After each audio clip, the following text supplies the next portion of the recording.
Kelian, hysa mirë se keni ardhur në Solo Intervista. Ç'mund thuash diçka për realitetin shqiptar sot? Çfarë po ndodh në shoqërinë shqiptare sot? Sipas këndvështrimit tënd. Atëherë në realitetin shqiptar, me sa shoh unë, ka një lloj paradoksi. Në një anë është një dëshirë për të zhvilluar, për të bashkuar bashkimit evropian dhe rregullave të tyre, nga ana tjetër kemi një brez që ka krijuar një idhujtari individualizmi ndaj liderëve tanë. Këtu kemi edhe një përplasje idesh tani brezat të rinj me brezat e vjetër. Edhe kjo është paradoks, gjithashtu kemi shumë probleme në shoqërinë shqiptare. Një nga problemet është niveli më i ulët arsimor në vend. 2 vitet e fundit kemi pas më pak nxënës ekselent se çdo herë. Dhe janë ulur notat mesatare. Ka një problem që nuk po vjet fokusi në shkolla ose në programet shkollore të mendimi kritik, gjë që është shumë e nevojshme që edhe studentët që nesër do janë profesionistët e të ardhmes të kenë njohurimin i ligjit, të kenë një njohurimin i situatave politike, sociale, ekonomike të vendit. Ndryshe nuk bëhet dhe nuk zhvillohet një vend. Edukimi është hapi i parë. Si mendon ti Markelian, sa mund të zgjas kjo proteste shqiptare këtu në Shqipëri, në Tiranë, në rrethe, edhe në të gjithë botën ku jetojnë?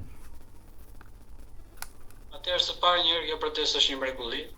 I ka arritur disa objektiva që kanë qenë tepër të nevojshme në shoqërinë shqiptare. Objektivi i parë është ndërgjegjësimi popullor mbi çështjet sociale dhe bashkimi i shqiptarëve për të kërkuar të drejtat e tyre. Objektivi i dytë është që ne kemi dhënë një shembull demokracie jo vetëm në Shqipëri, por kudo në Europë edhe në botë, me këtë protestë paqësore. Edhe i kemi dhënë një shuplak, le të themi, sistemit që ne jemi këtu, sado që mund largohemi, të ardhmen e kemi këtu dhe do luftojmë për të ardhmen. Pastaj për të ardhmen e protestës e shoh në 2 aspekte. Në aspektin kryesor që jemi dhe aktualisht është në vlerësimi i kundërshtarit. Ka një problem për momentin në protestë është që po në vlerësohet kryeministri si strateg që është dhe si politikan që është. Domethënë, ne po dalim atje me Ramai Berishai, por kjo nuk është një kauzë konkrete e cila mund të sjellë një ndryshim rrënjësor të sistemit, edhe po përqendrohet vëmendja nga ligjet kryesore që duhen ndryshuar që mund ta kpusi sistemin në thirrje propagandistike dhe politike si Ramai Berishai, Berishamburg, të nuk kanë për na sjell asnjë ndikim, do përkundërzi i shërbejnë pushtetit, i shërbejnë atyre që largojnë vëmendjen ato që bëjnë, si në rastin e miratimit të paketës maleve, ndërkohë që protestuesit përdasin Berishamburg, kryeministri miratoi paketën e maleve dhe ne në rroft ajo mundimi që bëjmë. Nga ana tjetër është më pozitivja është që protestuesit ta kuptojnë që ne duhet kemi një kauzë të përbashkët, që siç janë përkatësisht ligji 21/2024, kodi zgjedhor, rikthimi i ligjit për referendumet, që mund të japin një kauzë të përbashkët, këmbgulse që mund të rreqim edhe vëmendjen e Bashkimit Evropian, sepse e kemi tepër nevojshme ndihmën në këtë çaste. Gjithashtu edhe mediat ndërkombëtare kanë humbur vëmendjen ndaj nesh pikërisht për to thirrje që nuk përfaqësojnë një kauzë të vërtetë. Dhe që nuk janë për ndryshim. Po, si mendon ti një zgjidhje, po themi ne, përtej protestës?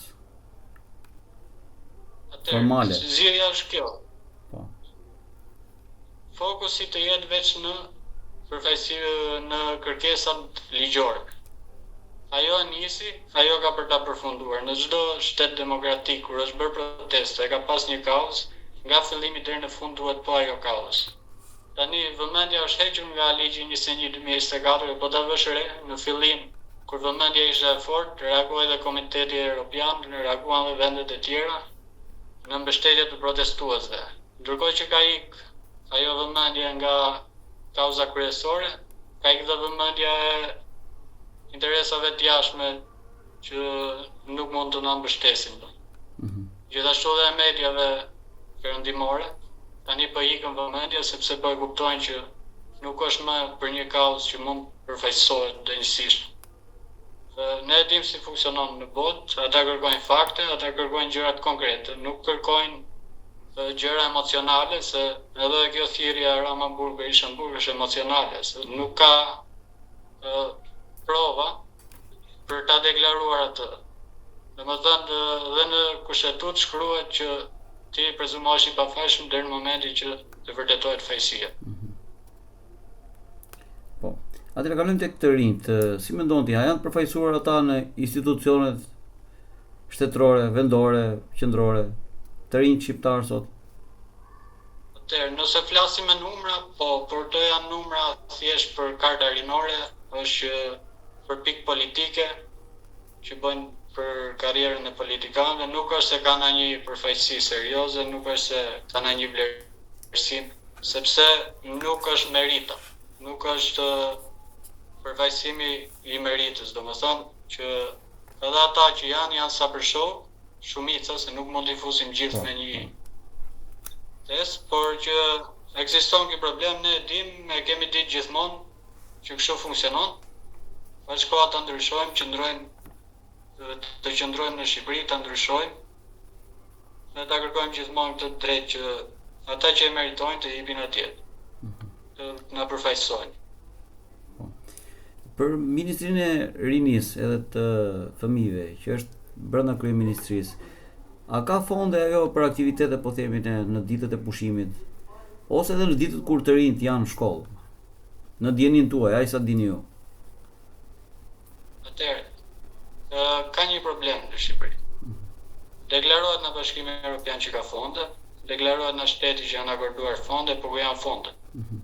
Domethënë nuk ka asgjë të prekshme që tregojnë që këto fonde t'ia përdorë për diçka. Më shumë janë propagandistike, si thuash që kemi kriju atë, por nuk e justifikon fondin që është akorduar. Në Shqipëri ne nuk kemi qendra rinore fare. Domethënë edhe ato që janë bërë në kohën e fushatës, ato nuk janë funksionale, të rinjt nuk kanë hapësira ku të komunikojnë me njëri tjetrin, të lidhen, të zhvillojnë, si të thuash, punën në grup, se puna në grup ashtu zhvillohet. Nuk zhvillohet ndërkohë që të rinjt me ekran, në telefon, duke biseduar në rrjetet sociale, por zhvillohet në to ambiente, siç janë qendrat rinore, siç i ka gjithë bota. Ato mungojnë dhe janë tepër të nevojshme, se është edhe një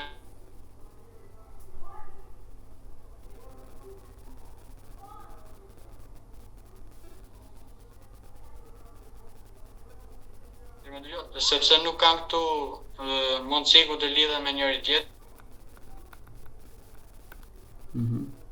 Qëllim, le të themi. Po.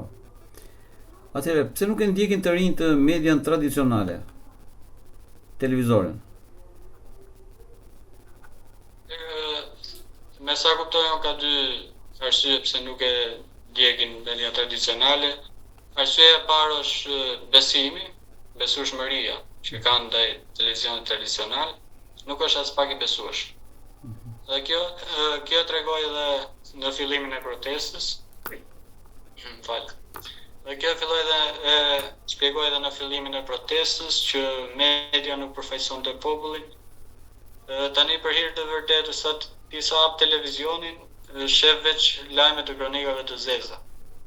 Do thënë që është bërë një shkak, le të them, psikologjik, duke rënduar gjendjen psikologjike të personit, sepse nëse nuk dihet në moment, dihet më vonë, kur ti shef veç lajme negative do jesh, do të thënë, ndikon shumë ambienti përreth, duke përfshirë dhe televizionin për atë që shfaqet.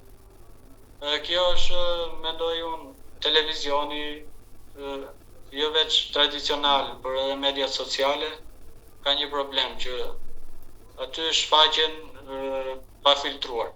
Do thënë, dhe ne në Shqipëri nuk e kemi edukatën që t'i shpjegojnë fëmijëve çfarë duhet të ndjekin e çfarë nuk duhet të ndjekin, dhe pastaj janë to rezultate që të rinjt vriten nëpër shkolla me njëri tjetrin, të rinjt bëjnë aksidente me makinë me shpejtësi 160 ku e di 180 km/h. Të gjithë këto janë probleme që nuk kanë lindur sot, këto janë probleme të ngulitura nga televizioni, nga rrjetet sociale, nga muzika moderne, si thua. E kjo është një gjë që duhet punuar, që nga qeveria deri te shoqata civile duhet punojnë për këtë gjë. Po, atëherë jemi në fund bisedës.